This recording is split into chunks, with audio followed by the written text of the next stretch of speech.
Bem-vindo ao novo episódio do podcast Médicos Hands-On, ligando a medicina de ponta com você. Gostaríamos de lembrar que se você gostar dos nossos vídeos, curta, porque cada curtida sua, esse vídeo vai se replicar para 5, 6 pessoas. Se inscreva no canal, mande para os seus amigos. E, enfim, hoje nós vamos voltar a falar de distúrbios do movimento, especialmente das síndromes parkinsonianas atípicas. Para isso, nós chamamos a doutora Jaci Parmeira.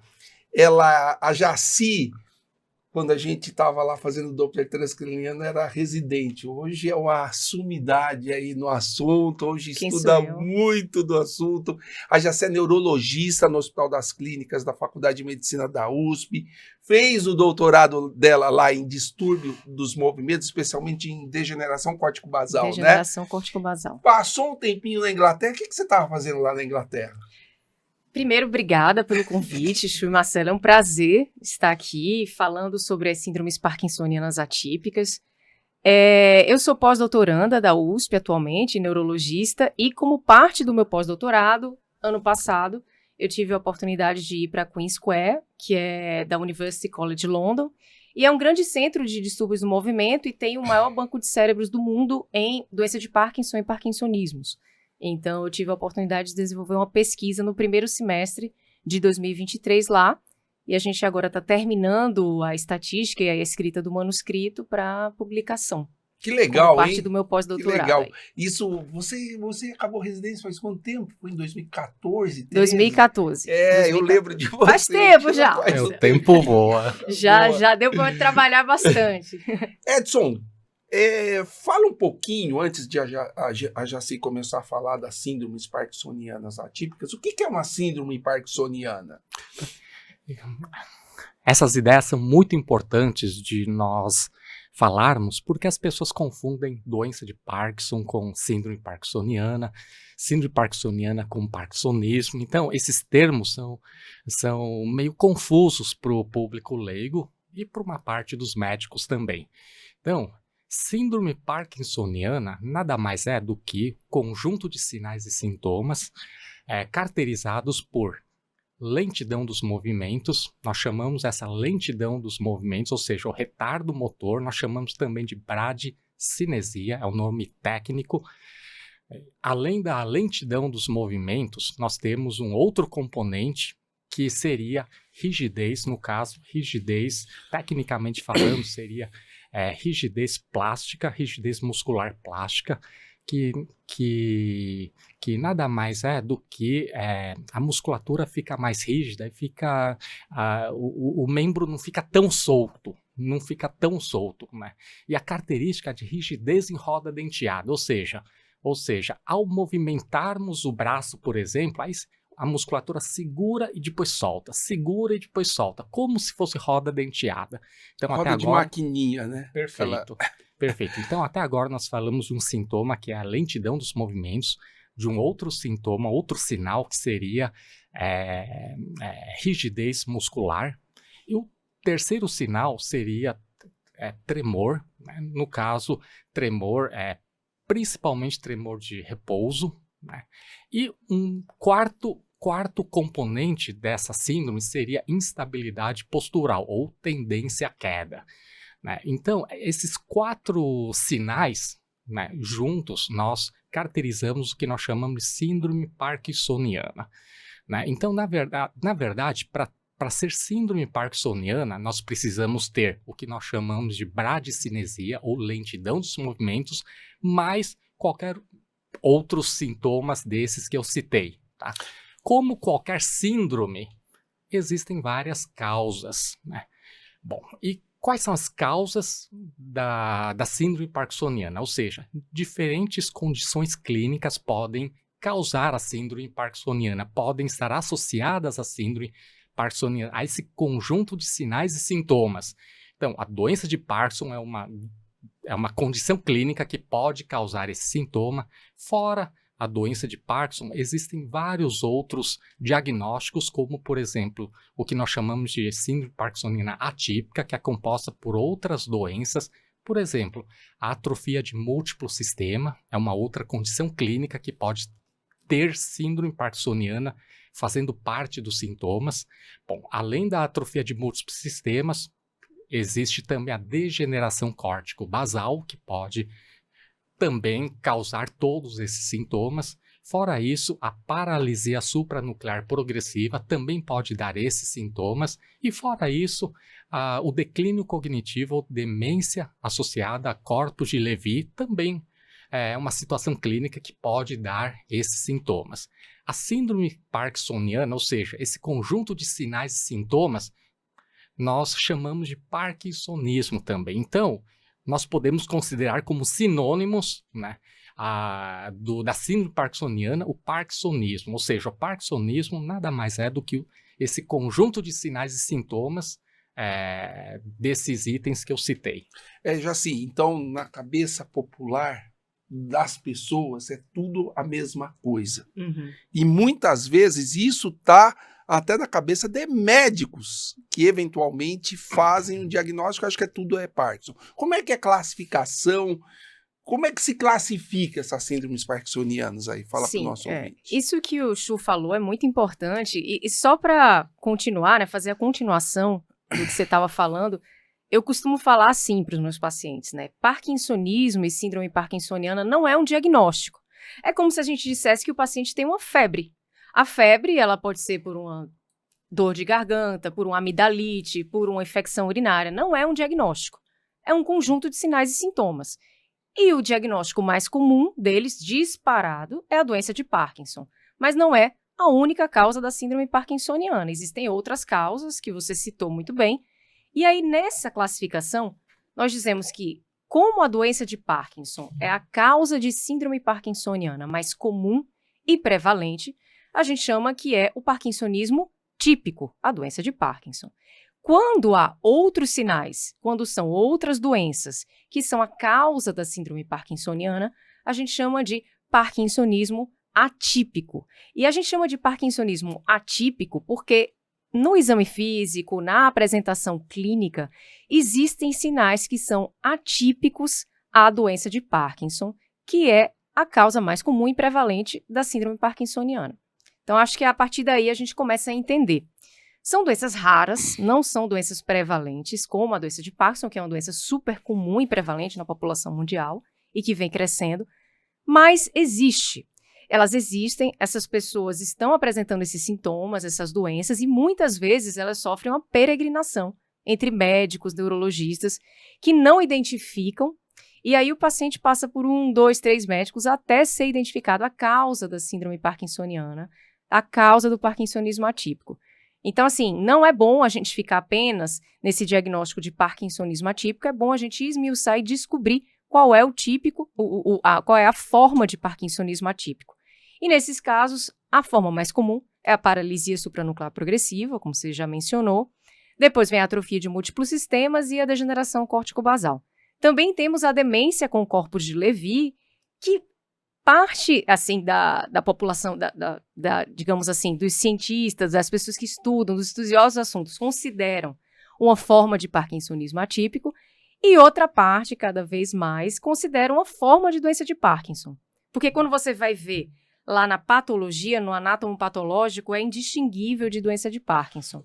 Então tá ali no meio do caminho. Tá ali no meio do caminho. As formas mais clássicas de parkinsonismo atípico são a PSP, como a gente chama, a paralisia supranuclear progressiva, a atrofia de múltiplos sistemas e a síndrome ou degeneração córtico-basal. Antes de a gente entrar para os sintomas, medicamentoso entra onde? Ele entra em parkinsonismo secundário. Secundário. Então, se a gente for classificar os parkinsonismos, a gente pode separar assim: doença de Parkinson, como o parkinsonismo típico, os parkinsonismos atípicos neurodegenerativos, e aí entram ainda esses. fala plus? Não.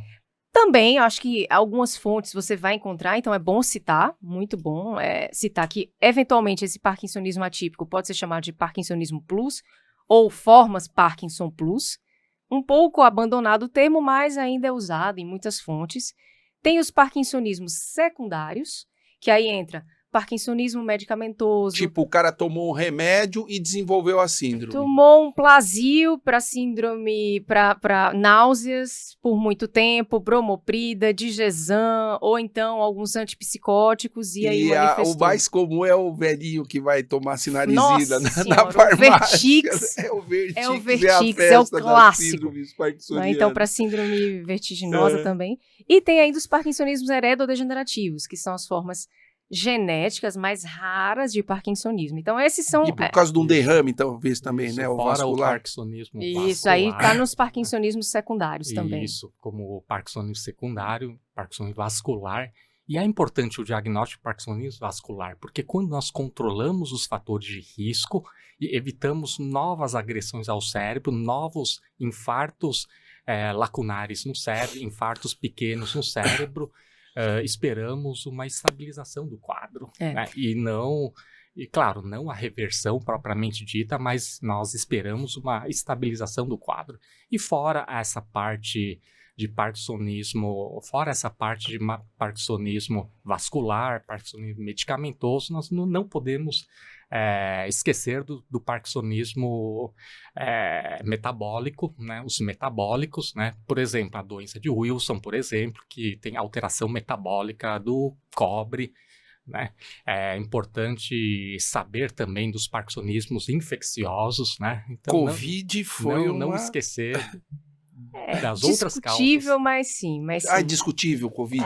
Se ele foi realmente uma causa de parkinsonismo, olha, ainda é discutível. Teve alguns relatos de caso publicados, assim, mas, de fato, a incidência a gente não viu um aumento tão...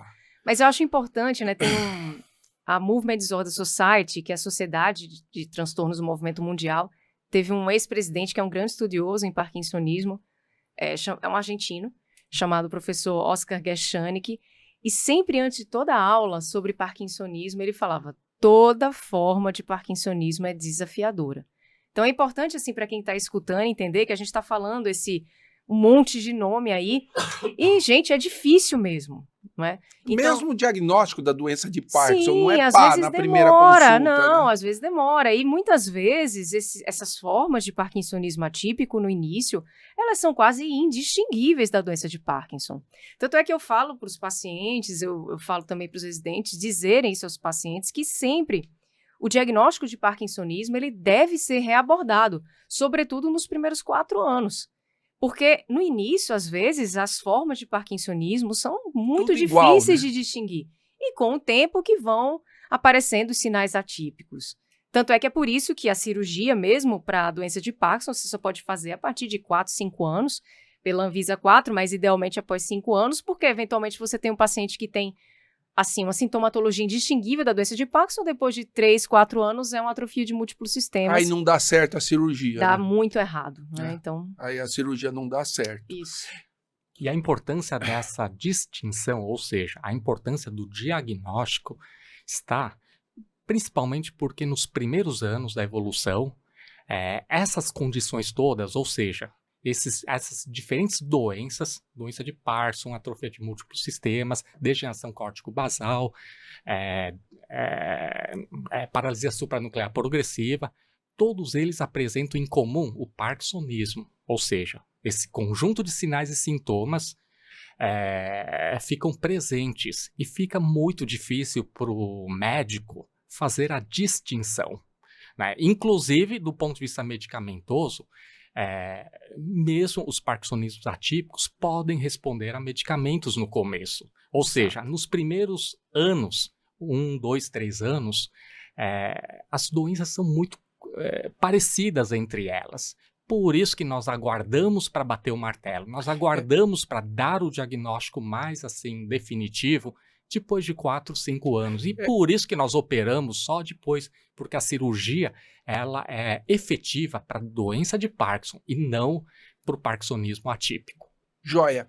Inclusive, você falou, é um tempo. Não quer dizer que o paciente não vai ser tratado esse tempo. Não. Você vai tratar a síndrome parkinsoniana e vai. Você vai até tratar. fazer o diagnóstico. E como é que você desconfia de um parkinsonismo atípico? Chegou um paciente com síndrome parkinsoniana na sua frente. e você com o tempo vai observando quais os sinais e sintomas desse paciente que vão diferenciar esse paciente de uma doença de Parkinson com uma síndrome parkinsoniana, um parkinsonismo atípico.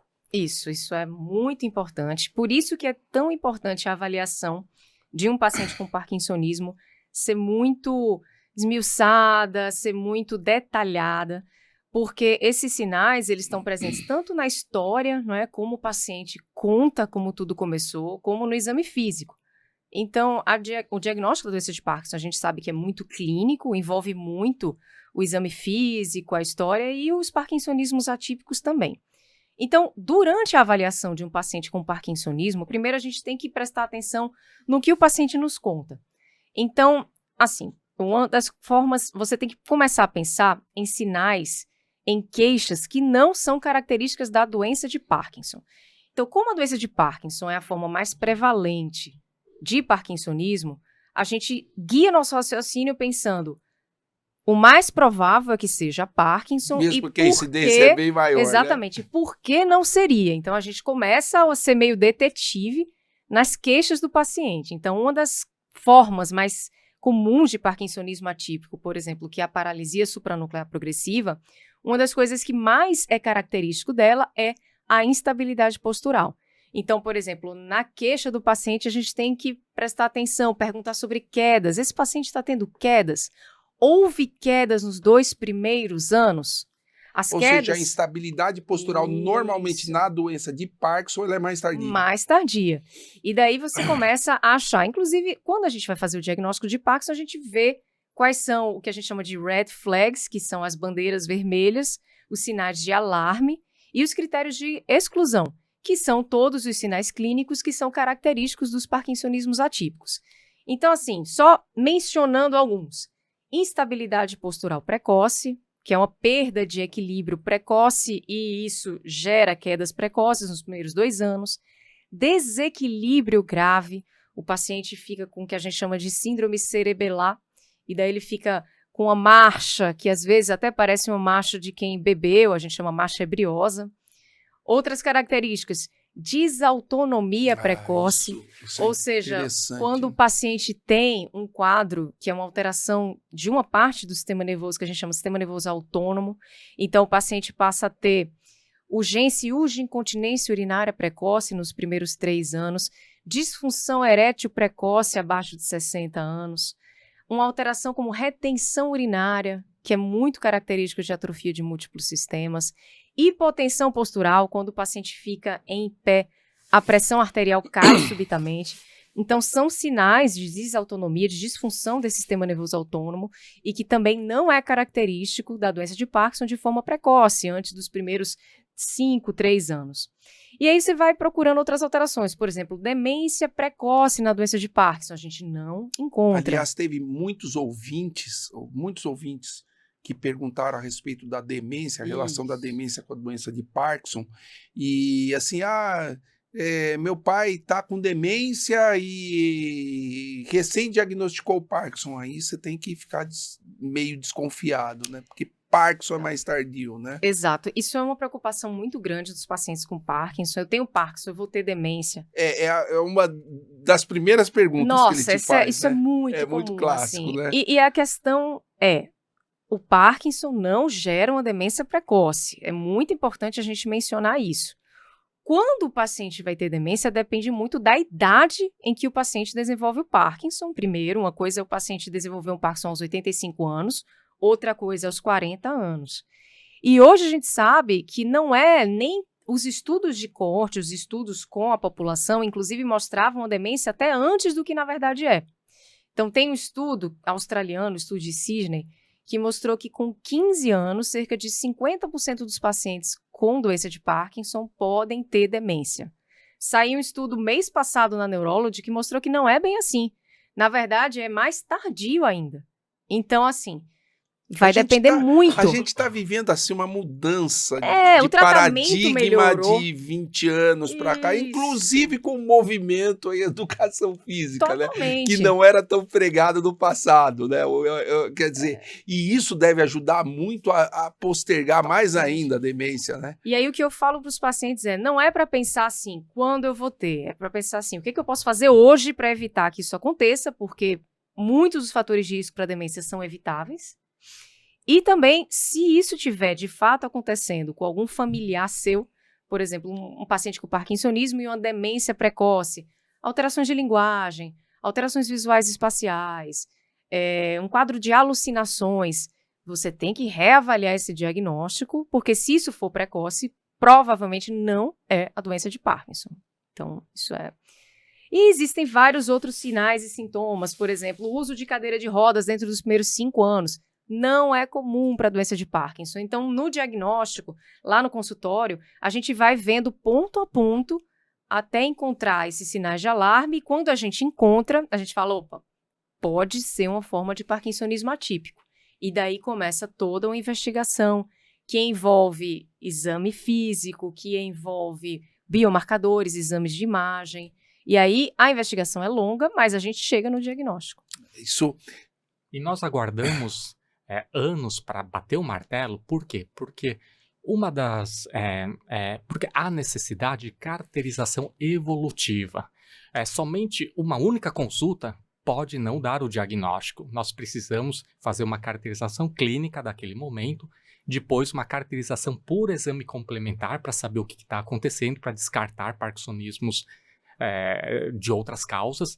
Nós precisamos fazer uma caracterização farmacológica da resposta do organismo da pessoa a medicamento, só que somente esses três tipos de caracterização muitas vezes não é suficiente para nós chegarmos no diagnóstico. Nós temos que fazer a caracterização evolutiva. E por quê? Porque com o tempo, com a evolução, nós damos tempo para as doenças se manifestarem. Ao longo dos meses, ao longo dos anos, nós damos tempo para cada doença mostrar as suas características. Por exemplo, na atrofia de múltiplos sistemas, nós damos um tempo para poder aparecer a ataxia, por exemplo. Na paralisia supranuclear progressiva, nós damos um tempo para aparecer dificuldade de olhar para baixo, por exemplo. Por isso que a caracterização evolutiva é igualmente importante em relação a todas as outras caracterizações. Agora, uma coisa interessante que já se falou é quando o paciente ele fala o seguinte, quando é que eu vou ter? O quando é que eu vou ter vai aumentar a ansiedade, pode piorar a depressão, ou seja, você tem que ser um parceiro do seu paciente a ponto de poder acalmá-lo, orientar, não, o que eu posso fazer agora, né? Exatamente. Foi o que você falou. Porque tudo isso pode piorar. Pode piorar a depressão do paciente, aí entra numa espiral muito ruim. E, na verdade, a ansiedade, essa coisa de você ficar preocupado, vai acelerar ao invés de atrasar. Vai acelerar, exatamente. Então tem que pensar no hoje. Quer dizer, o que eu posso fazer para não ter hoje? Exatamente isso. Bom, vamos começar a falar então aqui do que você gosta, né? Que foi sua tese, né? Exato. Degeneração córtico-basal. Quais são as características desse paciente? Então vamos lá. Você começou do mais raro pro Eu adoro o parkinsonismo atípico, eu gosto de estudar todas as formas. Aliás, quem quer saber mais de parkinsonismo atípico, vai lá no Instagram dela, que ela lança toda semana, ela lança lá. Qual que é o seu Instagram mesmo? Jaci Parmera, _neurologia. Eu vou botar o link. Obrigada. E aí, assim, toda semana você lança alguma coisa de parkinsonismo nem sempre atípico. A gente consegue fazer. Não tem tempo pra tudo, nem né? sempre, mas sempre, a cada 15 dias eu coloco algo sobre parkinsonismo, doença de Parkinson ou parkinsonismo atípico. Então, assim, eu gosto de estudar todas as formas, eu acho que é muito complicado e eu entendo muito isso, já escutei muito isso de familiares, porque como são doenças mais raras, não é? Então, é o que todo paciente com doença rara sofre, né? Sofre por uma desinformação. Escassez de informação. Escassez. Então, no Brasil, a gente não tem, por exemplo, o que existe na Associação Brasil Parkinson. A gente não tem uma associação de pacientes com parkinsonismo atípico. Gente, né? Que existe fora do Brasil. Mas aqui a gente não tem, eles ficam muitas vezes buscando algo que eles não conseguem ter. Então, assim, dentre as formas de parkinsonismo atípico, a gente vai começar do mais raro. é a degeneração córtico-basal. Tem estudos de prevalência que falam que é apenas 1% das causas de parkinsonismo. Nossa, É muito raro, bem é muito raro. E aí, assim, a síndrome ou a degeneração córtico-basal, ela é caracterizada na apresentação dela por manifestações de transtornos do movimento e por manifestações cognitivas. Então, tipicamente, é uma doença assimétrica, o que ajuda a confundir no início com a doença de Parkinson. Então, quer dizer, assimétrica você diz, dá É de de um lado só do corpo. que é o que acontece no Parkinson e que muitas vezes não acontece na PSP, né? Vamos falar as siglas que até fica mais fácil, na paralisia supranuclear progressiva, e muitas vezes não acontece na AMS, na atrofia de múltiplos sistemas, que elas tendem a ser mais simétricas, acontecem dos dois lados do corpo. A córtico-basal não, você tem só de um lado. E aí você tem o parkinsonismo associado a outros transtornos do movimento, como distonias, em que você tem... O que é distonia? Então, é o aparecimento de posturas anormais em membros, principalmente na córtico-basal. Então, você tem o membro, sobretudo o braço ou, eventualmente, a perna, começa a assumir algumas posturas de torção anormais. Sim, né? Como se o cara estivesse torcendo. E aí, isso pode acontecer na córtico-basal. E mioclonias, que são movimentos involuntários como se fossem espasmos, sustos, choquinhos, que acontecem tanto no membro superior, nos braços, como nas pernas. Então, você tem isso que não é comum na doença de Parkinson, nem as distonias, nem as mioclonias. Quer dizer, o paciente com esses sintomas, você já vai ficando com o pé atrás. Você tem que pensar em córtico-basal. E apresenta outras alterações que a gente chama de corticais, ou seja, que são mais cognitivas e relacionadas ao córtex cerebral. E aí você tem as apraxias, que é muito comum em córtico-basal. As apraxias são, na verdade, uma alteração que a gente chama da cognição motora. Então, é quando o paciente ele desaprende a fazer algum movimento, alguma habilidade motora que ele tinha antes. Então, o paciente ele passa a desaprender a como manusear uma chave, manusear uma ferramenta, por exemplo, escovar os dentes. Dirigir o carro também, mas assim, isso termina aqui. São coisas elementares mesmo. E movimentos finos, escovar dente, abrir a chave, cozinhar, dificuldade para cozinhar. Então, isso acontece, são as apraxias. Pode acontecer também o que a gente chama do fenômeno da mão alienígena, que é raro, até na córtico-basal, nem sempre acontece, mas é quando parece que um braço, um membro, ele tem vontade própria. E ele passa a se movimentar espontaneamente sem que o paciente queira. Como se fosse de outra pessoa. Como se fosse de outra pessoa. Inclusive, às vezes, ele nem consegue reconhecer o próprio braço. Quer dizer, ele está fazendo um movimento que ele não reconhece. Não, ele consegue ver o movimento, mas ele não sabe por que isso está acontecendo. Isso é muito interessante, porque a pessoa pode estar abotoando de um lado e o outro, entre aspas, rebelde, pode estar desabotoando.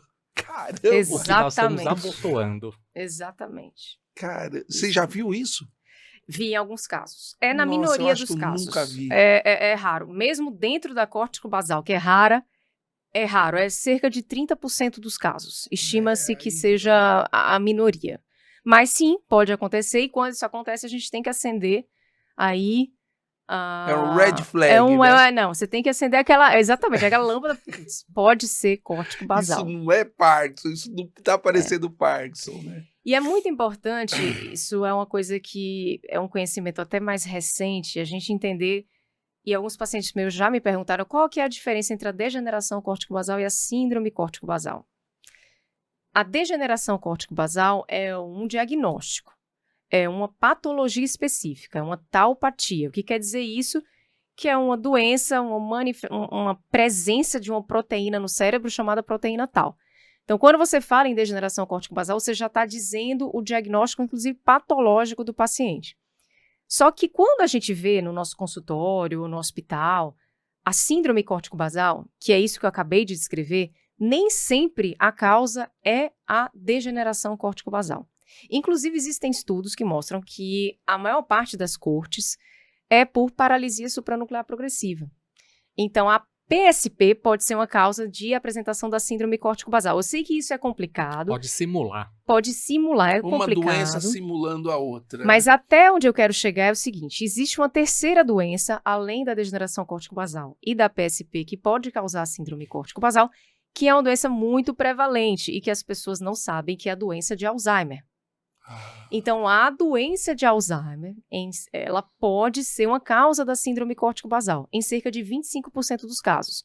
Ou seja, 1/4 dos casos de córtico-basal é decorrente da doença de Alzheimer. Aquele paciente com Alzheimer que tem sintomas de parkinsonismo. Exato. Então, isso pode ter traços parkinsonismo. E aí é importante você fazer esse diagnóstico, que o tratamento é um e o tratamento é outro. muda no Muda futuro. tudo. No futuro, o Alzheimer Tratamento aí que estão surgindo alguns tratamentos novos, então a gente tem que ficar alerta em relação a isso. Mas basicamente a síndrome e a degeneração córtico-basal. Por isso que o especialista é muito importante, né, Jaci? Sim. Porque muda tudo, né? Muda tudo. E mesmo você explicar isso para o paciente se sente acolhido, porque ele vai em algum médico e o médico não sabe, não reconhece a doença ou nunca ouviu falar, ele se sente muito abandonado, né?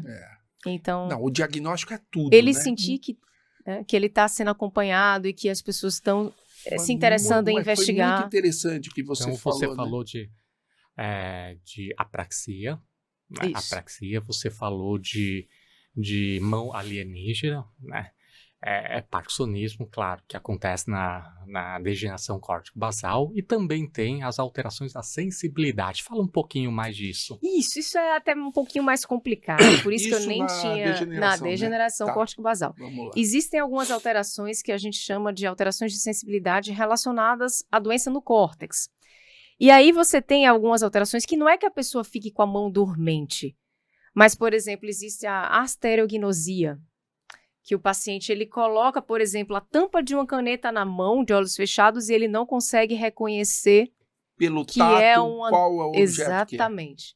Por exemplo, discriminação de 2 pontos.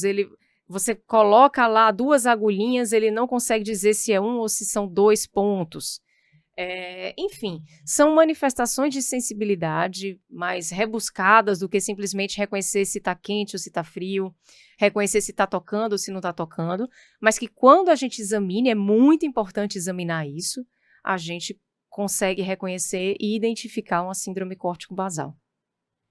Agora, tem uma outra doença que é mais frequente, que é a PSP.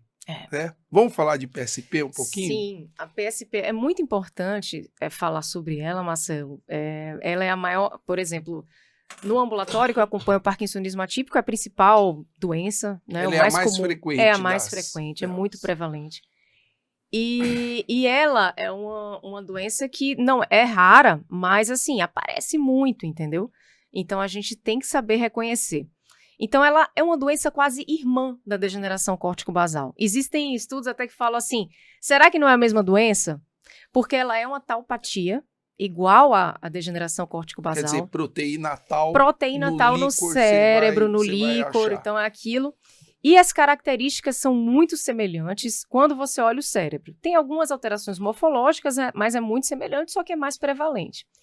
E o que é mais clássico da paralisia supranuclear progressiva é a forma clássica dela, que a gente hoje chama de síndrome de Richardson, porque Richardson foi o cientista que descreveu a PSP, que é essa instabilidade postural precoce, queda nos primeiros 2 anos de doença. Do nada o paciente cai, né? Do nada, e é uma queda muito característica, que é uma queda para trás. O paciente está andando e de repente ele passa a cair para trás, do nada. Como se ele tivesse perdido o equilíbrio. A gente fala a perda dos reflexos posturais.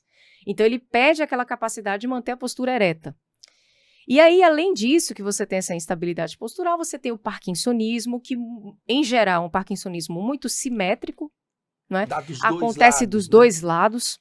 Que é diferente da doença de Parkinson. Que é diferente do Parkinson, que, em geral, é assimétrico. E outra característica muito importante na PSP é a alteração da movimentação ocular.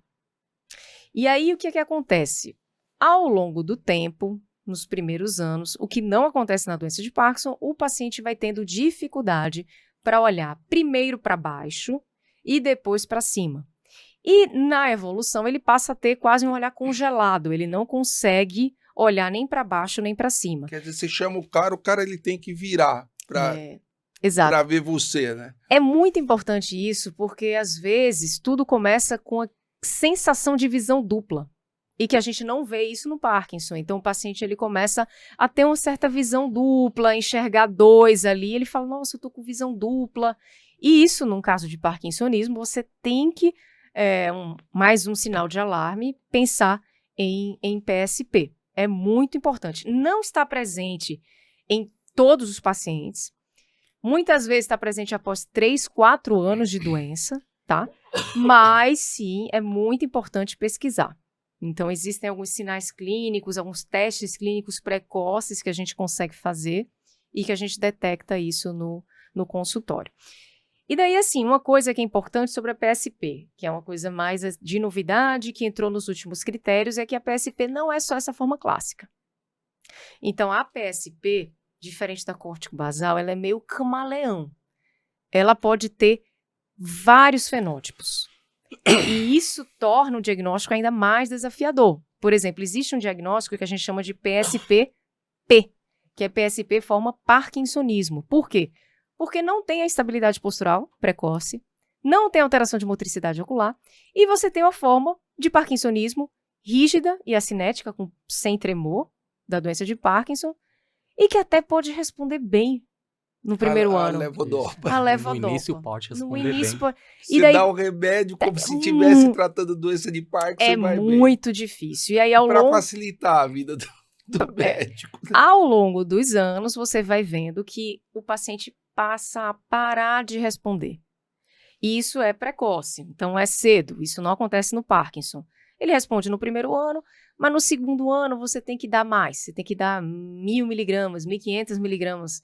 E aí você vai vendo que ele não vai respondendo bem e depois ele vai apresentando os outros sintomas. Mas é a segunda forma mais comum de PSP. Já existe outra forma que é só com freezing. Então a gente chama de PGF, Primary Gate Freezing. Freezing primário de marcha. Só congela. Só congela, desde o início. Existem outras formas que são cognitivas, que é quase como a DFT, que é a demência frontotemporal, que é só como uma demência com muita alteração de comportamento e que, no fim, o paciente termina manifestando depois os sinais clássicos da PSP. Então, é muito importante reconhecer. Eventualmente, ao longo dos anos, o paciente vai apresentar os sintomas da forma clássica, por isso que é o mais importante a gente saber reconhecer a instabilidade postural e a alteração de motricidade ocular, mas é um diagnóstico complexo e que a gente tem que sempre considerar essa doença por ser a forma mais prevalente de parkinsonismo atípico. E os casos que já vi, eu já vi casos, assim, clássico, eu já vi caso de PSP-P, ou seja, forma parkinsoniana, né, que parece muito com a doença de Parkinson. Né? Eu já vi a forma com declínio cognitivo, né? E a forma misturada. A forma misturada que quando você tenta classificar, será que é PSP-P ou PSP clássica, ou do Richardson, ou PSP mais para o lado cognitivo? Você não consegue, porque na verdade pode ter um pouco de cada. E uma outra coisa interessante é que ao batermos o olho em quem tem parkinsonismo, nós vemos aquela pessoa que tem o tronco curvado para frente, né? Nós vemos aquela pessoa com semiflexão dos membros superiores, né? E com andar meio em bloco, com passos curtos, né? Esse é o característico de parkinsonismo, né? De marcha parkinsoniana. E no PSP, ou seja, na paralisia supranuclear progressiva, provavelmente pela dificuldade de olhar para baixo, a pessoa acaba hiperestendendo a cabeça, provavelmente para poder enxergar na frente, né? Porque olhar para frente, né? Isso, porque às vezes pela paralisia do movimento vertical, né? Ele às vezes ele precisa estender a cabeça para poder ter uma visão mais ampla. Né? Exato. A gente chama isso de face isatônica, né? Verdade. Como se o paciente tivesse uma característica de um olhar meio assustado, que ele está olhando. Verdade. Isso. Quando tem esse olhar meio assustado, essa face isatônica é um sinal que a gente logo pensa em PSP, sem dúvida. Vamos falar de AMS, então? Vamos lá. Então, a AMS já é uma doença bem diferente da PSP. Mas ela é importante porque ela está no mesmo grupo da doença de Parkinson em termos de patologia. Quando eu falo em patologia, gente, eu falo muito sobre isso porque os estudos, é isso que é importante a gente entender, eu costumo falar até para os pacientes. Os estudos de tratamento hoje em dia, eles são muito voltados para a patologia do cérebro, não é? Esses anticorpos monoclonais que vêm sendo desenvolvidos para doenças neurodegenerativas. Então, é importante a gente entender em qual grupo que elas estão, né? A gente chama isso de neuroproteinopatias. Ou seja, você tem as taupatias, que são a PSP e a degeneração córtico-basal, e você tem as sinucleinopatias, e aí entra a doença de Parkinson e a atrofia de múltiplos sistemas, porque é a alfa-sinucleína que se deposita nos neurônios, que termina se propagando e aí... O Levi também entra aí. E o Levi também entra aí. E aí, a atrofia de múltiplos sistemas é essa sinucleinopatia, e a grande característica dela é que ela é uma tríade. Na verdade, você tem parkinsonismo associado a alterações do cerebelo, que a gente chama de ataxia cerebelar, e alterações do sistema nervoso autônomo, que a gente chama de disautonomia. Então, antes, eram chamados por epônimos, né, lá no passado, aquele Scheidegger, atrofia olivopontocerebelar. Tinha um monte de nome. É um nome. Virou só atrofia de múltiplos sistemas. Facilitou a classificação. Em duas formas, né? É mais simples até do que a PSP, tem duas formas. Uma forma que a gente chama de AMS tipo P, porque prevalece o parkinsonismo, e essa é a forma que mais confunde com a doença de Parkinson, porque você tem uma síndrome parkinsoniana, que muitas vezes responde à levodopa. Na verdade, para ser bem sincera, a atrofia de múltiplos sistemas forma P é a doença que mais confunde com a doença de Parkinson. Mais até do que a PSP forma P. E aí a AMS forma P, você tem essa resposta inicial até a levodopa, você pode até ter aquelas discinesias que a doença de Parkinson tem, a atrofia de múltiplos sistemas pode ter, mas que logo precocemente, nos primeiros anos, o paciente começa a apresentar uma dificuldade para controlar, né, a urina, e aí o paciente começa a ter urgência urinária, incontinência urinária, retenção urinária, disfunção erétil, começa a ter um quadro de baixa pressão com síncopes, às vezes desmaios, relacionados quando o paciente está com a postura ereta. E aí ele começa a apresentar, associada a isso, uma menor resposta à levodopa. E ao longo dos anos a gente consegue diagnosticar como AMS. E na AMS forma C, você tem alterações cerebelares. E aí é mais fácil você fazer o diagnóstico no início, diferencial em relação à doença de Parkinson, né? Mas, por outro lado, abre uma chave gigantesca, que é a chave das ataxias cerebelares. E você tem que fazer o diagnóstico diferencial com outras formas de alterações cerebelares, que são as ataxias.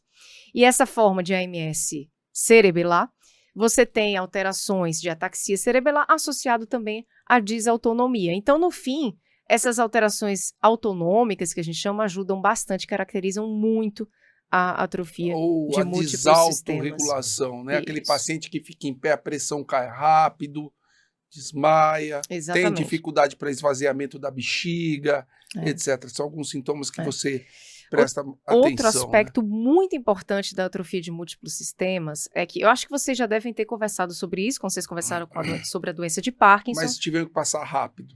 Que era Parkinson, era muita coisa. Exato. No podcast. Que são os sintomas não motores do Parkinson. Então, o Parkinson tem o parkinsonismo, mas tem sintomas não motores que comprometem a qualidade de vida, são presentes desde antes do início dos sintomas motores e acompanham o paciente ao longo da toda a trajetória. E dentre eles você tem a constipação intestinal, você tem alterações do sono, como o transtorno comportamental do sono REM. Então, essas alterações que estão presentes na doença de Parkinson também estão presentes na atrofia de múltiplos sistemas. Então, às vezes você tem um paciente com parkinsonismo, com resposta inicial à levodopa, e que tem constipação, e que tem transtorno comportamental do sono REM. E Qual aí é o principal sintoma do transtorno comportamental do sono REM? Então, o principal sintoma é aquele paciente que está dormindo, ele não percebe, o paciente em geral não percebe, quem vai perceber é o parceiro ou parceira que dorme com ele, e ele tem o sono muito agitado. Então, ele grita à noite, ele chuta. E aí, no outro dia, ele acorda e ele fala, nossa, eu tive sonhos muito vívidos, parecia que eu estava vivendo o sonho. Eu briguei, eu gritei, eu saí correndo de um assalto, é sempre assim. Eu vi um cara que enforcou a esposa, deu dissecção arterial. Sério? Olha, isso pode acontecer. Eles podem cair da cama. Às vezes, muitas vezes, os pacientes têm que usar grades para se proteger de quedas, porque pode realmente, eles podem se ferir. É porque como tem uma falha na inibição dos movimentos do corpo durante o sono REM, que é a fase do o sono, momento que a gente tem que estar mais relaxado, né? Que o Leonardo falou. que é a fase do sono em que nós sonhamos, né? E infelizmente os temas geralmente são temas de perigo, né? Pois Tipo, é. fugindo de alguma coisa, caindo da escada, assalto, briga, né? Aí a pessoa se movimenta conforme o sonho, então acaba machucando quem tá do lado, acaba dando soco, pontapé em quem tá do lado, acaba fugindo, caindo da cama. Eu vi um paciente que saiu correndo da cama e bateu a cara na parede. Né? Então, tudo isso é possível. Né? Sim. É o distúrbio comportamental do sono REM. Por exemplo, no Parkinson, a gente sabe que muitas vezes os sintomas motores eles já são até tardios em relação a alguns sintomas que aparecem precocemente. O distúrbio do sono REM pode ser um Sim. distúrbio precoce? É um sintoma pré-motor, que a gente chama, então ele pode anteceder em até 15 anos, 20 anos, cara o que tem início muito dos sintomas pesadelo, você motores. fica... Pois é, realmente é um assunto delicado esse, mas virtualmente, né, como a gente fala, do ponto de vista científico, o paciente que tem esse transtorno comportamental do sono REM, ele precisa de um acompanhamento, porque ele tem uma chance elevada de vir apresentar uma dessas sinucleinopatias. Então, a gente não sabe qual, mas ele pode vir apresentar ou a doença de Parkinson, ou a demência com corpos de Levy, ou a atrofia de múltiplos sistemas. Uma dica clínica sobre sintoma não motor para a AMS que pode ajudar é que atualmente nos novos critérios a hiposmia virou um critério de exclusão. Ah, quer dizer, o cara que... Porque, vamos lá, explicar para o ouvinte. Exatamente. A ausência de cheiro é super comum no Parkinson. E antecede bastante, né? E pode anteceder em anos a doença. E não acontece na atrofia de múltiplos sistemas, curiosamente. Entendi. Então, é útil para a gente saber diferenciar. E isso é importante porque eu até orientei o doutorado do Kelson, né, em que justamente nós fizemos ultrassonografia da substância negra e nós associamos com os testes da olfação. Né? Isso. E então, a associação da ultrassonografia, ou seja, da hiperecogenicidade da substância negra, mais teste de olfação, quando nós associamos, aí nós conseguimos... A ideia é de diferenciar com os outros, com os parkinsonismos atípicos, né? E sabendo que a atrofia de múltiplos sistemas, em teoria, não está associado à hiposmia, então é uma dica clínica muito importante. A hiposmia é fortemente associada à doença de Parkinson, Sim, vamos assim dizer. Mais de 90% dos pacientes têm. Então, para facilitar a compreensão dos médicos, assim como dos pacientes que estão assistindo, a atrofia de múltiplos sistemas justamente tem esse nome porque nós temos, entre aspas, a degeneração de múltiplos sistemas neurais. Por exemplo, o sistema espinocerebelar, até que ele também é considerado como ataxia espinocerebelar. Né? Ataxia espinocerebelar que tem as formas genéticas, inclusive, nós não podemos esquecer disso.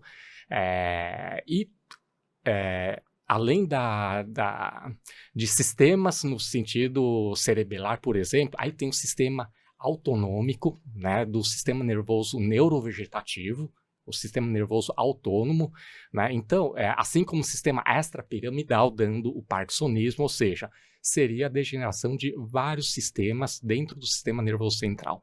Agora, assim, vamos só abrir um parênteses. A gente falou de parkinsonismo secundário e nós, neurocirurgiões, a gente se esquece do parkinsonismo associado ao trauma de repetição, né? Sim. Isso. Trauma que de tem repetição. proteína latal aumentada no líquor também, né? Pois é. E a gente sempre se esquece A encefalopatia disso, traumática né? crônica O pessoal, muito eu importante. lembro a polêmica. Além de uma outra causa que é tratável, que é a hidrocefalia. Isso. Hidrocefalia também pode causar parkinsonismo. Por causa Mas de eu parkinsonismo. tava lá, teve toda a discussão da mulher que não era, que era intersexo, lutando com a outra e tal, que teve uma confusão nas Olimpíadas. Aí eu falei, isso é a menor relevância da discussão. O boxe é o esporte, o boxe. Você tem Perigosíssimo. o objetivo de apagar o paciente, é uma fábrica de parkinsonismo secundário. Sim. E uma fábrica de distúrbio cognitivo associado ao trauma de repetição. Sim. A gente sabe que essas pessoas, o grupo dessas pessoas, o grupo de lutadores, né, a população de lutadores, a incidência dessas síndromes parkinsonianas atípicas é muito maior do que na população em geral, né? Sim. A gente sempre se esquece disso, né? Fechando parênteses. Não, totalmente. Fechando parênteses, para a gente sempre se lembrar disso, vamos lá. Vamos falar de exames e marcadores. Então, você está ali com o seu paciente acompanhando há alguns anos, né? Exato. E aí você começa a ver alguns sinais e sintomas que podem lembrar o parkinsonismo atípico, você fica com o pé atrás. Esse diagnóstico é importante, porque muda tudo, muda todo o tratamento, inclusive até aquele Alzheimer que imita o parkinsonismo, Exato. Alzheimer com parkinsonismo. Quais são as armas diagnósticas que você tem para ajudar você a fechar esse diagnóstico? Isso é muito importante. Essas armas, elas podem nos auxiliar muito. Claro que a clínica, ela é soberana, a gente vai examinar, então a gente tem que estar pelo menos direcionado para o que a gente quer ver, porque também se a gente não souber o que a gente quer ver, a gente não vai conseguir encontrar. Então, assim, existem exames de imagem, existem exames de líquor, existem exames funcionais. Geralmente, o primeiro exame, aquele exame de rastreio que a gente pede sempre que a gente está diante de uma síndrome parkinsoniana, mesmo diante de uma doença de Parkinson, e que na nossa rotina a gente pede, embora não seja necessário para estabelecer o diagnóstico, é de bom tom pedir, é uma ressonância. Então, a ressonância magnética de crânio, a gente pede na doença de Parkinson, tirando aqueles estudos mais avançados do sinal da andorinha, do nigrossomo, que a gente pode até citar, mas que não é específico para o Parkinson. Tirando isso, na doença de Parkinson, a ressonância ela é normal.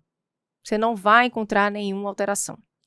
Por outro lado, nos parkinsonismos atípicos, a ressonância pode encontrar alterações que podem nos ajudar. Antes de você continuar, posso abrir um parênteses que eu vi Deve. lá no seu Instagram?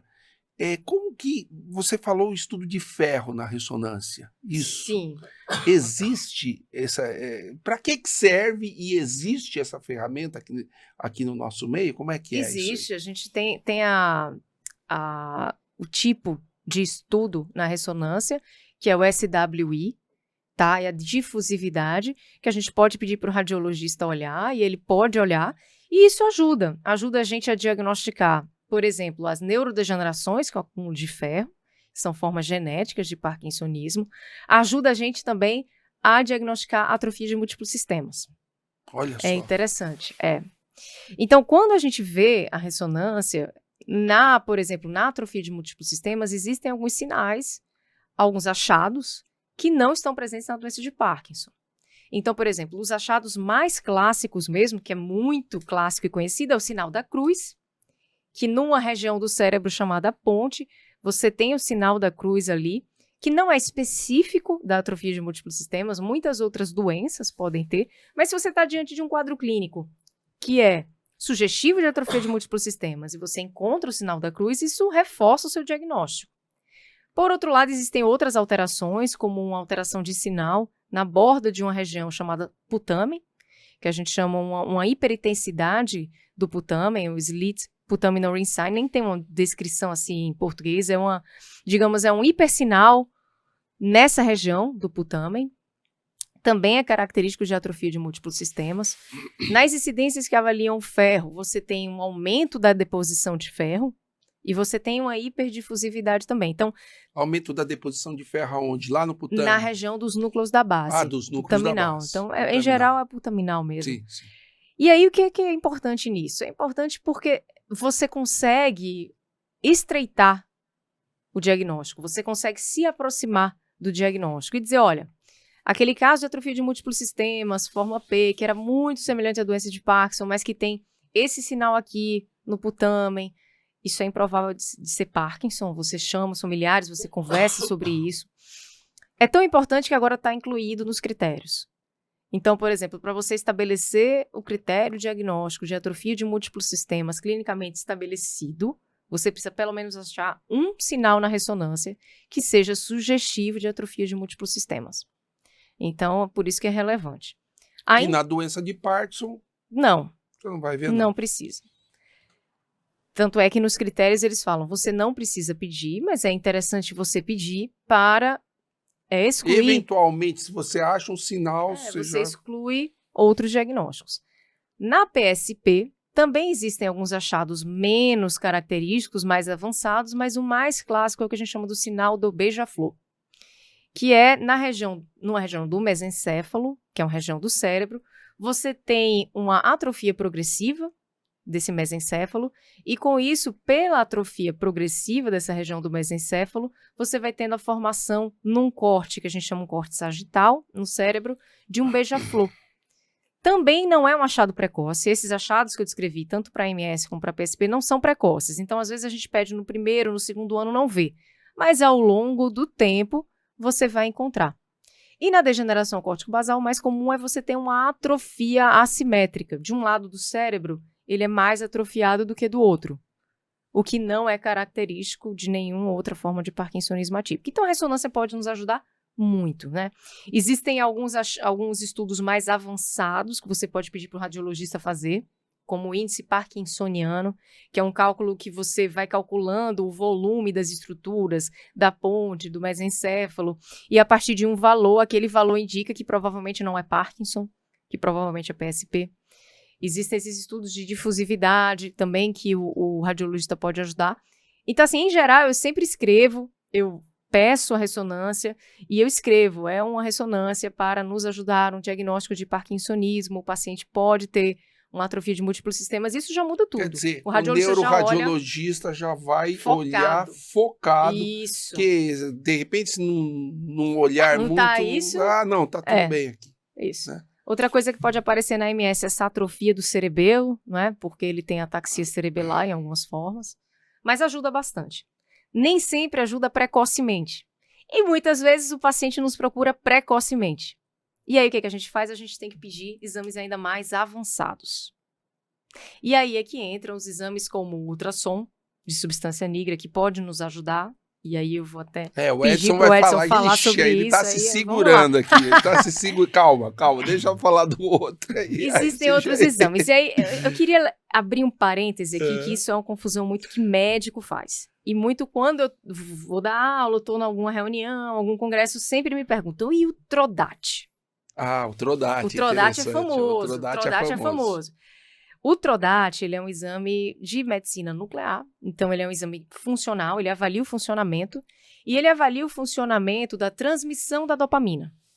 Então ele vê, o que ele avalia em termos técnicos é a integridade da via nigro-estriatal. Considerando isso, a gente vai entender que ele vai estar alterado na doença de Parkinson, mas ele também vai estar alterado em todas as formas de parkinsonismo atípico. Então ele não nos auxilia.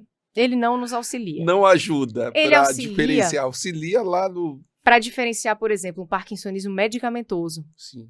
Ou uma hidrocefalia de pressão normal, que muitas vezes é normal o TRODAT. Então, ou parkinsonismo psicogênico. Ou tremor essencial. Então ele é bom para isso, mas não para fazer diagnóstico diferencial entre doença de Parkinson e parkinsonismo.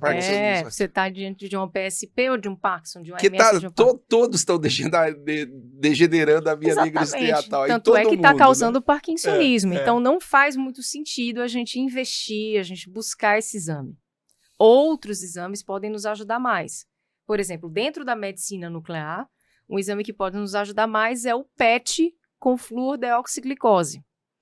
Então, esse PET, que na verdade ele não avalia a transmissão da dopamina, ele avalia o metabolismo do cérebro como um todo, ele tem padrões diferentes para a PSP, para o Parkinson, para o Lewy, para a atrofia de múltiplos sistemas, para a síndrome córtico-basal.